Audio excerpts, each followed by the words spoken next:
DC versus Vampires, issue 6, James Tynion IV and Matthew Rosenberg writing, and 4 artists on the book. I mean, Schmidt is there, and the same artist that was on the Suicide Squad pages is back again. But this issue can be summed up as Schmidt's there. He's there, yeah. There's some pages, yeah. Yeah, so that's had a big twist this issue. There's a big swerve in this one. So the Bat family with Green Arrow are all assembling at the start of the issue. Nightwing shows up and says, "Where's Barbara?" And that's a really effective little moment because it's like, oh, he's worried about Barbara, and Barbara is off separate. She's with the Suicide Squad, fighting some of the Suicide Squad that have turned into vampires. And there is a really good laugh here, actually. So so they finally get through to Waller, and Harley's like, oh, like, it's just me and Deadshot against like the rest who are all turned into vampires. So Waller turns off or switches on all the bombs in the necks that aren't, because she's like, oh, so wait, what do you mean, you two? Who is it? Who's not a vampire? And she's like, oh, me and Deadshot. So she blows up the heads of all the other members of the Suicide Squad, which is effective in killing the vampires. However, Harley may have miscounted because she was literally just talking to Captain Boomerang, who was not a vampire. So she calls him the German with the frisbees, which of course no one knows what she's talking about because it's not. And then Boomerang. He's like, "You think I'm German?" Yeah. So he's just like saying something to Harley, and his head blows up mid-sentence, and he's like, it's like, oh shit, I forgot he was here. And Babs like, you just killed Boomerang. He's like, keep it between us girls. Like, and then Deadshot's like, I'm here too. Oh, I forgot. It's like, so there's this weird running joke that started that Harley just forgets who else is in the room. Yeah, which I'm not a big fan of because Harley's, but you know, whatever. This isn't Elseworlds style. I mean, I don't know. The like Boomerang dying by accident so funny. Was funny. Yeah, that was so funny. But there's some other characterization stuff that goes forward and just things that don't line up, and we'll get there. That kind of took me out a bit. But this does have a gut punch. Like right square haymaker, so we'll get there.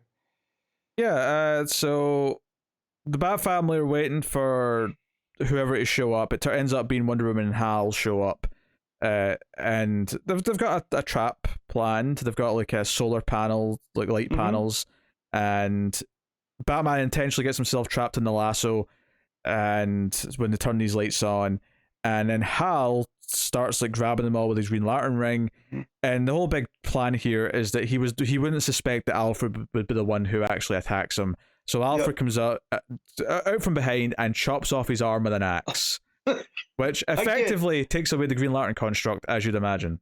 Yep. So many good laughs in this between Boomerang and then just Alfred out of the corner with an axe lopping off his arm, and the way that the arm's drawn at, you know, like it's flipping through the air. That really cracked me up. Also, you know, Alfred being a British, you know, vampire slayer at this point. So that's going on, and then like they find Joker's dead body. Babs and the Suicide Squad, or let's say the Suicide, it's just Harley and Deadshot now. But they find Joker's dead body and realize, wait, he's not the king of the vampires. It's someone else. And Babs finally gets through to Bruce and says, "Hey, like, it's not Joker, which means it's probably someone we know." So Batman lies about what she's told him, but then we get the full page reveal of who the Vampire King is. Dick Grayson puts his hand through Batman's chest and kills Batman. Gut punch, but I do like that when he puts his hand through his chest, it breaks the bat symbol, which again, symbolically breaking. Yep. I think what's so good about it is that we're halfway through the book, and not only do you reveal who the villain is, and it's someone that we love, so that's a bit of a gut punch, but I think naturally everyone's like, oh, Batman's the leader of this book, he's the focus of this book. Right. Like there's a general sentiment from a portion of people who are sick of Batman being the center of everything. They just killed off Batman halfway through the book. They just did that. So I mean, that's ballsy, and it's a big moment. This comes right after as well. Oliver kills Hal, he asks, is any of my friends still in there? And he's like, yeah, I'm still in here. You know, we're hard traveling heroes. We're best buddies. And he's like, I was afraid of that, but I know that Hal would want me to do this for Barry. Yep. So he stakes him. He stakes him. Yep. Yeah. So it's you know it's this thing, and then Batman's like ready to give him like judgment for killing him, and it's like obviously the rules are a bit murky here because they're vampires, they're undead, right? All the rest of it. But yeah, that full page of Nightwing punching through the Batman's chest from the back and the full red background is perfect. Nightwing with just being in black with the blue symbol in the teeth. Oh, nice touch. So then, of course, the Bat family's trying to fight him. Damian is like, "Father, hang on!" and he's like crying his eyes out. So they eventually get to the Bat submarine that was sort of like for their escape. They're having to run from Nightwing, and Nightwing kills Tim by stomping his head into the ground. Yeah. Well, also, so Tim's like, "There's no way you pass all the tests," and Dick brings up like, "Oh yeah, no, your beloved Starfire." Where I was like, "No, that's not. You guys are confusing your Robins. Like, that's Dick's beloved Starfire." Oh, that's what you were complaining about? Oh, right, okay. It's just one of the small things, but again, I get she's Tamaranian and their blood's different. Just, I don't know, a little bit Deus Ex here.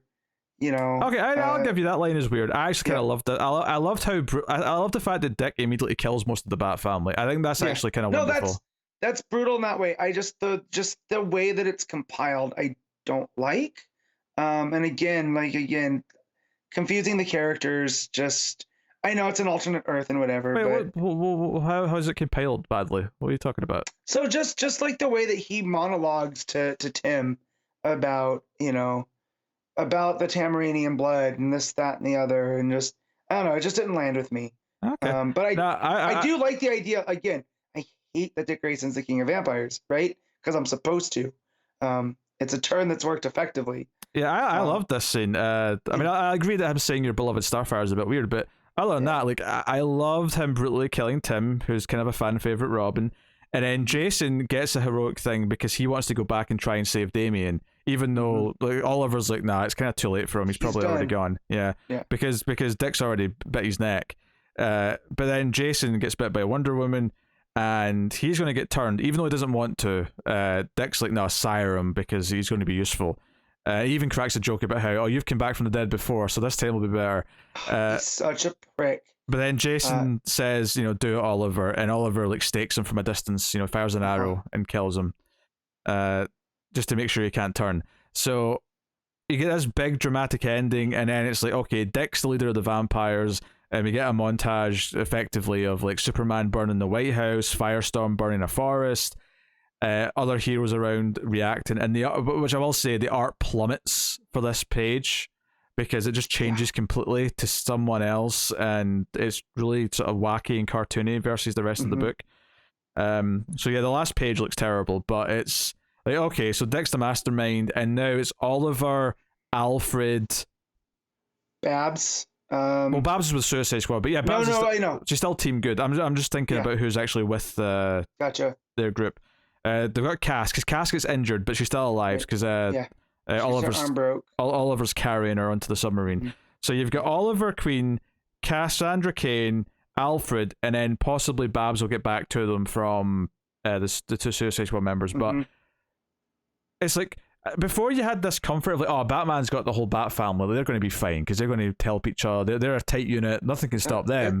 And then the heart and soul of the Bat family is the bad guy and kills most of them in the same scene. Yeah. I don't think it can be understated that Dick Grayson in one scene killed Batman, Tim Drake, Damian Wayne, and Jason Todd. Well, Damian's not all the way dead, because remember, that's why Jason went back in. Well, he's going to become a vampire, though. Yeah, but we also know that one shot that's coming from Rosenberg as well, featuring Damian. Yeah. So, which made him sound kind of like Blade, to where he's not quite. He might be a Daywalker type. Sure. No, it's just, but he takes out or converts like all the Bat family in like one scene, pretty much. barring Cassandra Cain. And even she gets injured, and that's a big deal because Cassandra is the best fighter. Yeah, he breaks her arm. You know, I've never seen that. Yeah, you know, she's always on the other end of that. She's doing the breaking. Because I saw you tweet that you didn't like some directions of this, and I was reading it, waiting for like, what's this direction he doesn't like? Yeah. And I loved the direction because they just took my favorite character and turned him into the villain, and he is now the best villain of all time because he just took out the entire Bat family. Like it was nothing. Yeah, I just don't like the monologuing of it. It was just, you know, and of course I want to know more. Like how did he get infected? You know, they're blocking out the sun with fires and whatnot. Yet, you know, the other Superman family people. You see them on that last page. You know, at least Supergirl, right? Supergirl still, but they're not been presented as vampires though. I think they're I know because that's under the narration of like all the other heroes in this world are going to see what's coming to them, kind of thing. Right. So it makes you wonder, like, you know, that they need sunlight. So how's that going to impact them? Well, so does Superman, technically. And this is my biggest thing with how they just throw in there that we turn Superman, you know. And I'm sure they're going to go into this. This is not a mistake. I just kind of want to, like, is this a biological vampire thing or is this, again, a magical? Because I need to know, just for me, how it works with the alien DNA stuff, you know, like with Superman. Because if it's magic, it affects them all the same, right? But if this is a biological thing, you know, I just need to know how vampire cells are, you know, because now he's just a regular vampire once they block out the sun, you know, so they only use him early, knock out the White House, and they're done with him. I'm sure the idea of him not being able to charge from the sun is going to be approached in some way. It would be weird for them not to touch on that. Yeah. So yeah. Well, I mean, we'll see. We'll see. I mean, I'm still going to finish it. We're half through. So I don't even need to say I'm still going to finish it. I still really like it. I don't need to caveat by saying, "Oh, I'm still going to see it to the end." I do, because I was real big in the first, I'd say 4. That's maybe the best issue of this yet. I disagree.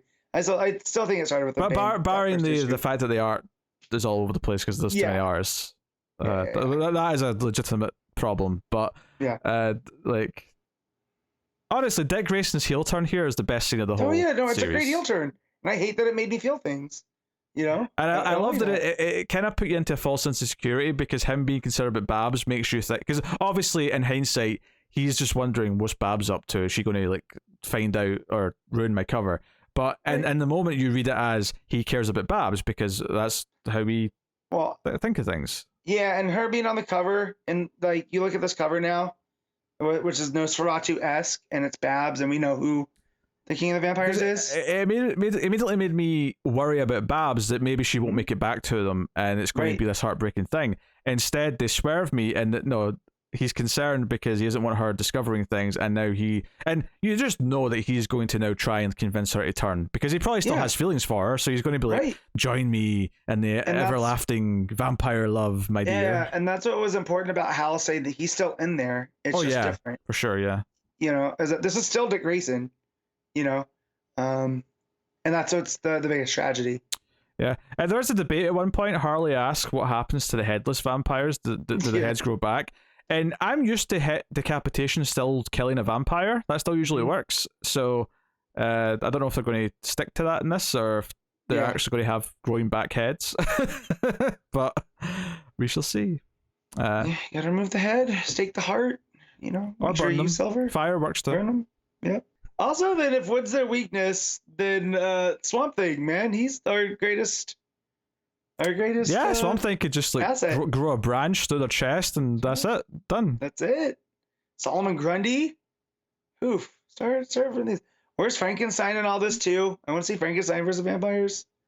I mean, they've been using wood in this series, right? It's when they're staking them, they've been using wood stakes. Well, yeah, wood, holy water. They every trope. The usual tropes for it. So.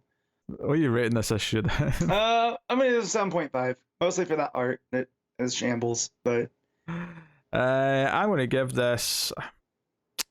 Honestly, I would be giving this an 8.5, but I'm gonna give it an 8 because of the art. Like I say, I'm gonna go down a half point because the art being mismatched and all over the place hurt it a bit. Which is weird for a miniseries like this. You think Yeah. they would just like, sort of delay the issues a little to keep the main artists. Is this out of 10 or 12?